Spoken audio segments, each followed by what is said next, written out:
మాజీ మంత్రి వైసీపీ నేత కాకాని గోవర్ధన్ రెడ్డి కేసులో ఉత్కంఠ కొనసాగుతోంది. ఈ రోజు విచారణకు హాజరవుతారా లేదా అనే దానిపై ఉత్కంఠ కొనసాగుతోంది. దీనికి సంబంధించి మరి కాసేపట్లో ఆయన ఈరోజు విచారణకు హాజరు కావాలి. అయితే కాకానికి ఇప్పటికే పోలీసులు నోటీసులు ఇచ్చారు.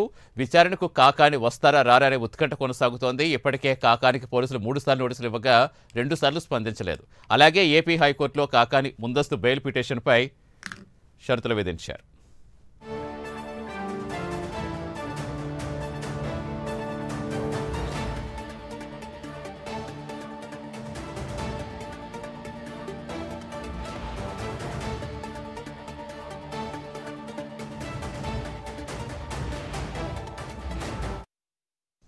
పూర్తి సమాచారం ఇచ్చేందుకు మా కరెస్పాండెంట్ నరేష్ నరేష్, ఎప్పుడైతే ఈ కేసు విషయం వచ్చిందో అప్పుడు ఎవరు భయపడేది లేదు అంటూ చాలా భయంకరంగా చెప్పారు. బట్ నోటీసులు అందాక ఎందుకు మనిషి ఎక్కడో కూడా పత్తా లేకుండా పోయింది అంటున్నారు. ఇప్పటికే 3 సార్లు నోటీసులు ఇచ్చారు. అసలు రోజు విచారణకు హాజరు అవుతారా లేదా?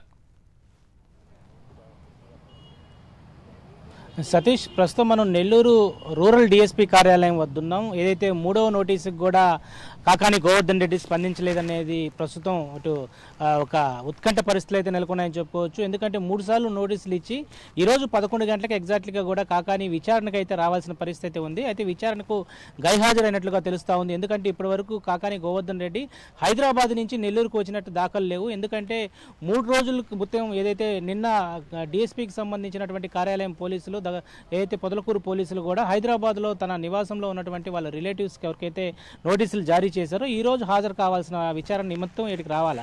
అయితే ఇప్పటి వరకు కూడా ఆయన ఆచూకీ లేకపోవడం, ఫోన్ కాల్ చేస్తే స్విచ్ ఆఫ్ అవ్వడం, పోలీసులకు ముప్పతిప్పలు పెడుతున్నటువంటి కాకాని గోవర్ధన్ రెడ్డి మరి ఎలాంటి పరిస్థితులు ఉండబోతున్నాయి అనేది మాత్రం అందరిలో ఒక ఆందోళన అయితే కొనసాగుతున్న పరిస్థితి కనపడతా ఉంది. అయితే ఈ రోజు ముందస్తు బెయిల్ క్యాష్ పిటిషన్ సంబంధించి ఈ రోజు మధ్యాహ్నానికి ఇటు ధర్మాసనం పూర్తి స్థాయిలో కూడా ఆయనకు బెయిల్ వస్తుందా లేదా అనే దాని మీద కూడా అందరూ కూడా ఆసక్తి ఎదురుగా చూస్తున్నారు. ఎందుకంటే ఇటు అక్రమ క్వాడ్జ్ రవాణా తరలింపుతో పాటు ఇందులో కేసులో ఉన్నటువంటి ప్రధానమైనటువంటిది ఎక్స్ప్లోజివ్ సబ్స్టెన్స్ యాక్ట్. అంటే అక్కడ రుస్తుం మైన్స్లో ప్రధానంగా బాంబు పేలుడు పదార్థాలని అక్కడ నిల్వ ఉంచడం, వాటిని పేల్చడం అనేది ఒకవైపు ఇది చాలా క్రిటికల్ యాక్ట్ అని చెప్పుకోవచ్చు. ఇలాంటి క్రిటికల్ యాక్ట్ ఉన్నటువంటి నేపథ్యంలో మరో అడిషనల్ కేసు కూడా అతని మీద నమోదైంది పొదలకూరులో. ఎందుకంటే ఎస్సీ ఎస్టీ కేసు కూడా నమోదు చేశారు.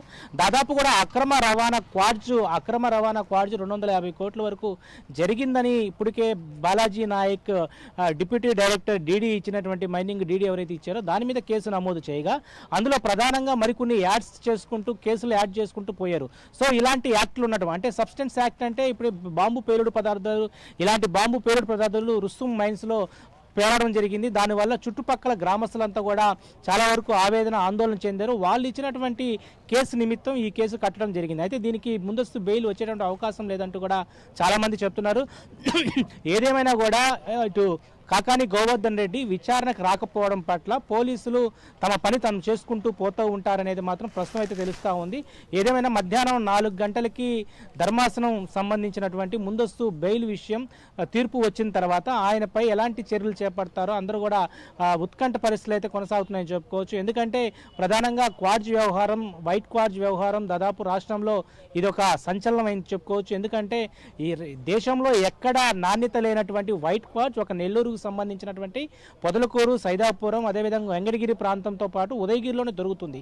సో ఈ వైట్ క్వాడ్జ్ ద్వారా దాదాపు కూడా ఎలక్ట్రానిక్ అయినటువంటి మదర్ బోర్డు, చిప్స్, అదేవిధంగా ఈ యొక్క కంప్యూటర్ సంబంధించినటువంటి చిప్స్కి ఇది ఉపయోగపడుతుంది. ఈ నేపథ్యంలోనే ఇక్కడ దాదాపు గడిచిన 5 సంవత్సరాల కాలంలో ఈ యొక్క వైట్ క్వాడ్జ్ అనేది దాదాపు అక్రమంగా ఇతర దేశాలకు, ప్రధానంగా చైనా దేశానికి వెళ్ళినట్లుగా ఆధారాలు కూడా చూపించడం జరిగింది. అయితే ఇంతవరకు హాజరు కానటువంటి కాకాని విచారణ మరి రేపైనా వస్తారా లేదా, మరి ముందస్తు బెయిల్ రాకపోతే ఈయన మీద ఎలాంటి యాక్షన్ తీసుకోబోతారు, పోలీసులు అరెస్ట్ చేస్తారనే దాని మీద కూడా ఉత్కంఠం అయితే కొనసాగుతున్న పరిస్థితి కనబడతా ఉంది. Satish, right, thank you Naresh.